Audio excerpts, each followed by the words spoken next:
అనుసరించి వాళ్ళందరికీ కూడా స్టార్టింగ్ విత్ 20,000 నుంచి మొదలుపెట్టి 2 లక్షల వరకు కూడా రుణాలను మంజూరు చేయడం జరుగుతుంది.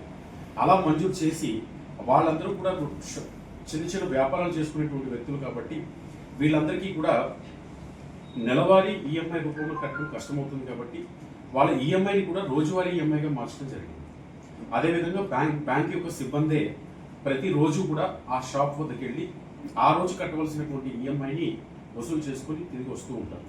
సో ఈ రకమైనటువంటి పద్ధతిలో మొదలు పెట్టడం జరిగింది. సుమారు 120 మంది ఎవరైతే ఇప్పటివరకు మన దగ్గర లోనింగ్ తీసుకోవడం జరిగిందో ఈ అందరికీ కూడా వారం కట్టే వాళ్ళకి వీక్లీ వన్స్, అలాగే రోజువారీ కట్టే వాళ్ళకి డైలీ వన్స్ మన సిబ్బంది వెళ్ళి బ్యాంక్ సిబ్బంది వెళ్ళి వాళ్ళ వ్యాపారంకి ఇబ్బంది ఆటంకం కలగకుండా కలెక్షన్ చేసుకుని రావడం జరుగుతుందన్నమాట. సో ఈ యొక్క విధానంలో వాళ్ళు తీసుకున్న రుణానికి వాళ్ళు కట్టేటువంటి వడ్డీ ₹1.50 వడ్డీ నుంచి ₹2 మధ్యలో పడుతుంది.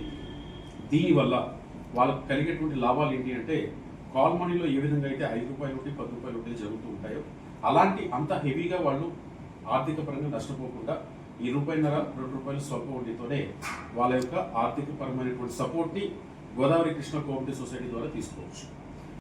గవర్నమెంట్ ఇమీడియట్గా యాక్షన్ తీసుకొని మనకి కాల్ మనీ సెల్ అని సపరేట్ వింగ్ని ఓపెన్ చేసింది.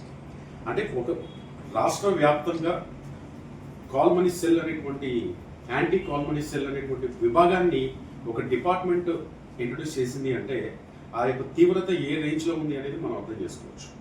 సో దానికి కాల్ మనీ సెల్ అనేటువంటి విభాగం ఒక విధానమైనటువంటి నిర్మూలన ప్రక్రియ అయితే దానికే ప్రత్యామ్నాయంగా కొన్ని సమస్యలు ముందుకొచ్చి వీలైనంత తక్కువ వడ్డీకి వాళ్ళకి చేయూతనివ్వగలిగే అవకాశాలు కల్పిస్తే అప్పుడు ప్రభుత్వం చేసేటువంటి చర్యలకి ఈ యొక్క విధానము సపోర్ట్ అయ్యి అదేవిధంగా ముఖ్యంగా ప్రజల యొక్క జీవితాల్లో చాలా రకమైనటువంటి బెనిఫిట్ ఉంటుంది అనేటువంటి ముఖ్య ఉద్దేశంతో